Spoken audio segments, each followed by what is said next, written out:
Na manhã de 15 de março do ano 44 a.C., um homem acorda em Roma sem saber que está vivendo o último dia de sua vida. Seu nome é Caio Júlio César. Ditador, general, conquistador e um dos nomes mais temidos do mundo antigo. Mas ele não nasceu no toto. Sua jornada começou como a de muitos outros jovens romanos. Um nome nobre, mas pouca influência real.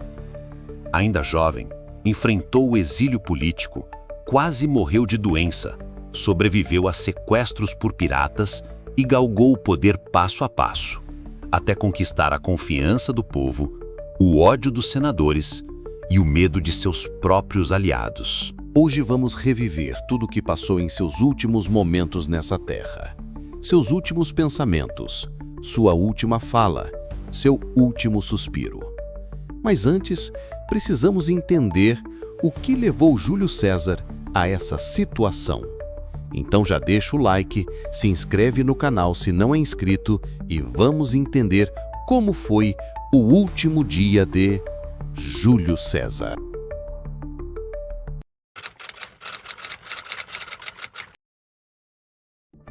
Muito antes de ser imperador, muito antes de cruzar o Rubicão, Júlio César era apenas um menino, nascido em uma das famílias patrícias de Roma. Não era o mais rico, não era o mais influente, mas desde cedo carregava algo que ninguém podia negar: ambição. Feroz, implacável, incontrolável. Ainda jovem, viu sua cidade mergulhar em guerras civis. Perdeu o pai aos 15 anos.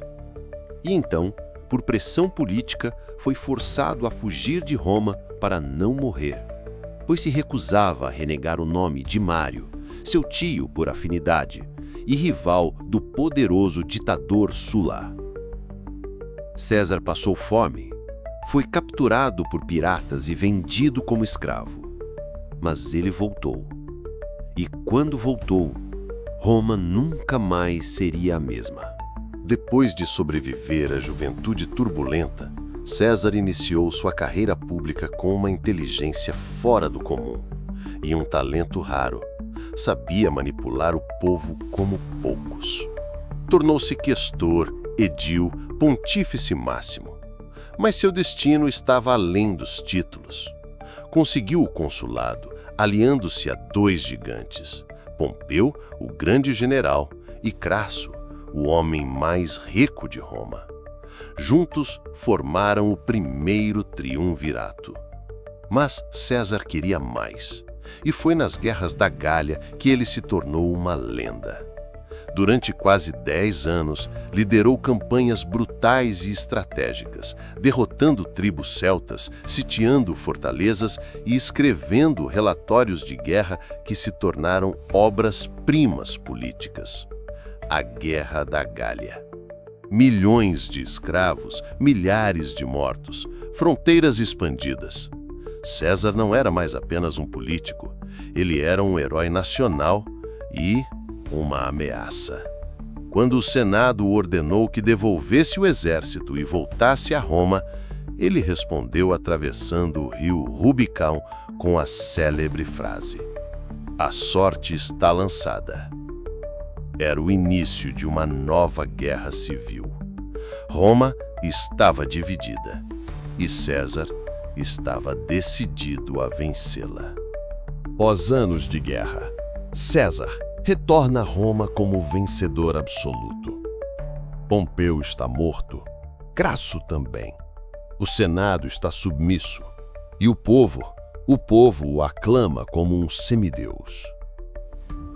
Ele é nomeado ditador perpétuo. E pela primeira vez, Roma, que por séculos se orgulhou de ser uma república, agora tem um homem com poder absoluto. César promove reformas, distribui terras, aumenta o número de senadores, perdoa os inimigos. Mas há algo que os antigos romanos não conseguem engolir. Ele começa a agir como um rei. Aceita títulos divinos, Permite que sua estátua seja colocada entre as dos deuses. Começa a usar uma coroa em eventos públicos. Os rumores crescem. Ele vai acabar com a República. Quer ser chamado de Rex. Ele não responde a ninguém. Mesmo os que o apoiavam começam a temer. E entre os senadores, uma ideia começa a ganhar forma silenciosa. Se ele não pode ser parado, então que seja derrubado. «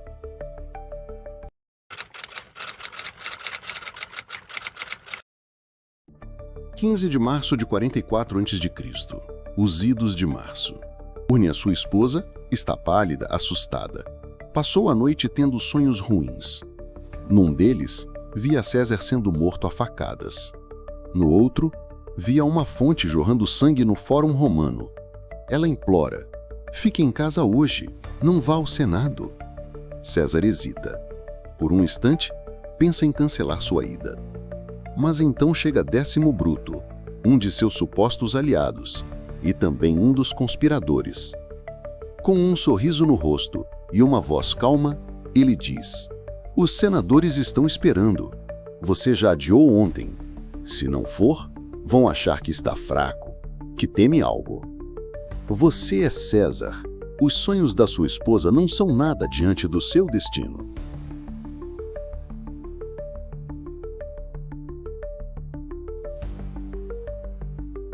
César respira fundo, ignora os alertas, veste a sua toga branca, ajusta a faixa púrpura do poder e sai.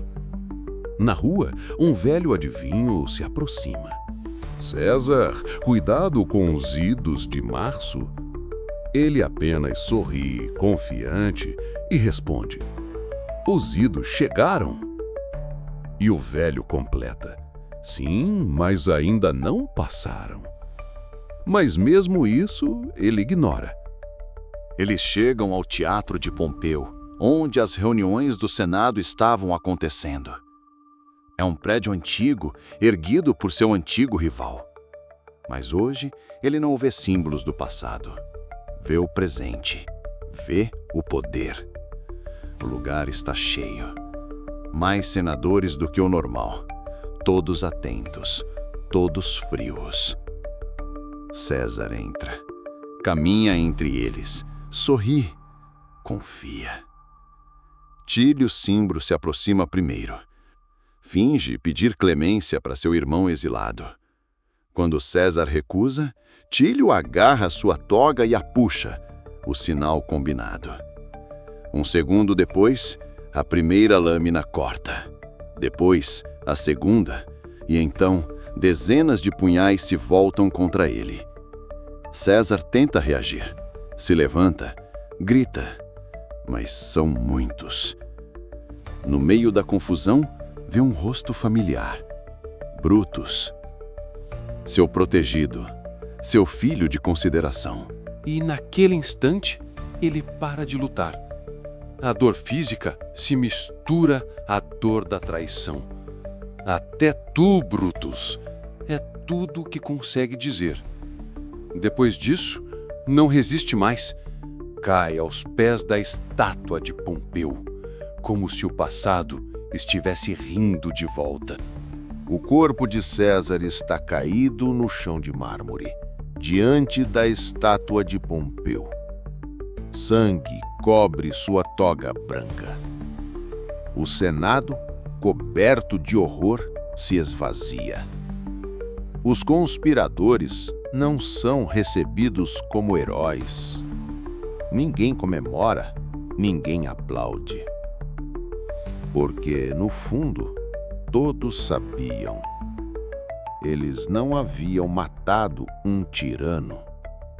Tinham matado o único homem capaz de controlar o caos iminente. Roma mergulha em medo. O povo, ao saber da notícia, entra em desespero. Multidões se reúnem nas ruas, choram, gritam, destroem.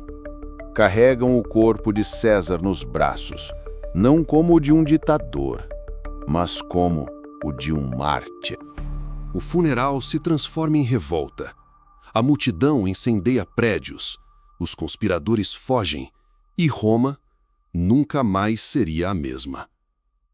Poucos anos depois, surgiu Otávio, o herdeiro adotivo de César. A vingança se concretiza e a República morre de vez. Nasce o Império Romano, com César morto, mas eterno. Júlio César caiu, mas sua sombra nunca mais deixou Roma.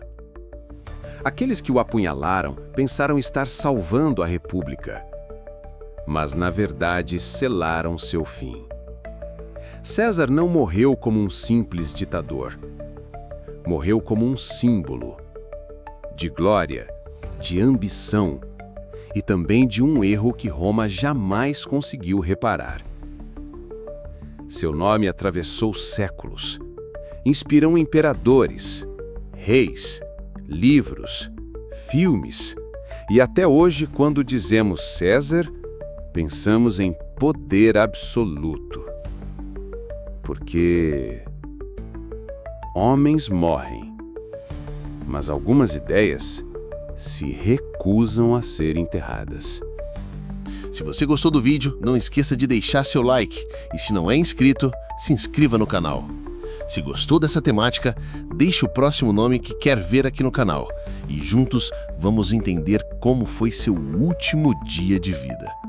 Esse foi o vídeo de hoje, obrigado pela companhia e lembre-se, toda história tem um guardião.